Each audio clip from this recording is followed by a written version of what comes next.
उचलणार नाही मराठी माणूस काम करतो धंदा करायला लावताय तुम्ही. आपला माल आपण नाही विकू शकत तर काय बाहेर गावावरून आलेले भैया बिय त्यांना द्यायचा काय विकायला. आणि आपण काय इथं भजन करत बसायचं महाराष्ट्रामध्ये. भैया लोक देणार आहेत का पैसा कमवून? आमचं आम्हाला कमवून आमची पोटं भरायला नको का? शेतकऱ्यांच्या मालाला जर हमी भाव भेटत नसेल तर डायरेक्ट शेतकरी मुंबईला येऊन माल विकणार इथून पुढे.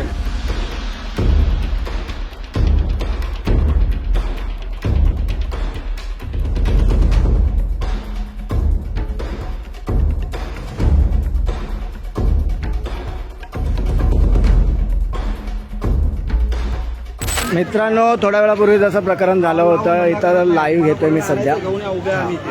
बोला. उचलणार नाही मराठी माणूस काम करतो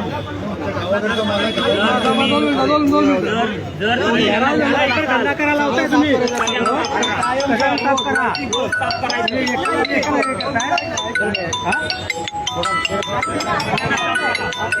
हे आहे धंदा उचलणार आहे. बघूया. आणि हे अलाउड आहे, हे स्टेशनला गॅस सिलेंडर लावणं अलाउड आहे का साहेब? हे बघा,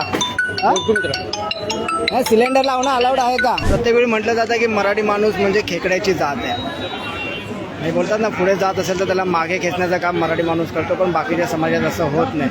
हे प्रत्येक वेळी जे मराठी माणसाला हिणवतात, आज त्यांच्यासाठी हे उदाहरण आहे. फक्त एक व्हिडिओ लाईव्ह केला होता आणि स्थानिक जे आहेत ते धावत इकडे आलेले आहेत आपल्या मराठी माणसाला सपोर्ट करण्यासाठी. आपण पाहू शकता या ताई आहेत.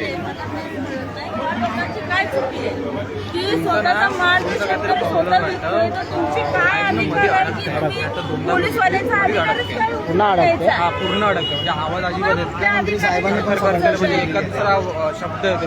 अरे तुम्हाला उचलायचं काय अधिकार आहे? कोर्टाचे आदेश आहेत की शेतकऱ्यांना डायरेक्ट माल विकला पाहिजे करून.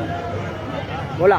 त्या जागेवरती शेतकऱ्यांना खरं म्हणजे लाईव्ह बघितल्यावरती तुमच्यासारख्या ज्या महिला आहेत ज्या नाही, स्वतःहून हुरूरीने इथं आलेल्या आहेत. आपला माल आपण नाही विकू शकत तर काय बाहेर गावावरून आलेले भैया बिय त्यांना द्यायचा काय विकायला. आणि आपण काय इथं भजन करत बसायचं महाराष्ट्रामध्ये. खरी गोष्ट आहे. हा? कोण आम्हाला देणार आहे? भैया लोक देणार आहेत का पैसा कमवून? आमचं आम्हाला कमवून आमची पोटं भरायला नको का?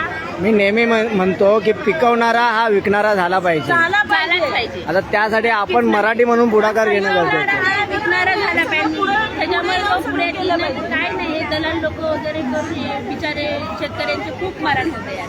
ते लोक कशा प्रकारे जीवन जगतात ते त्यांना माहिती. आपल्यासोबत स्वतः एक शेतकरी आहे ज्याचा माल हे विकतात आहेत. बोला दादा. शेतकऱ्यांच्या मालाला जर हमी भाव भेटत नसेल तर डायरेक्ट शेतकरी मुंबईला येऊन माल विकणार इथून पुढे. आणि मुख्यमंत्री साहेबांना एकच विनंती आहे, जर शेतकऱ्यांच्या मालाला जर हमी भाव भेटत नसेल तर स्वतः शेतकरी किंवा शेतकऱ्यांचे नातलग मुंबईमध्ये माल विकणार आणि त्यांना तो हक्क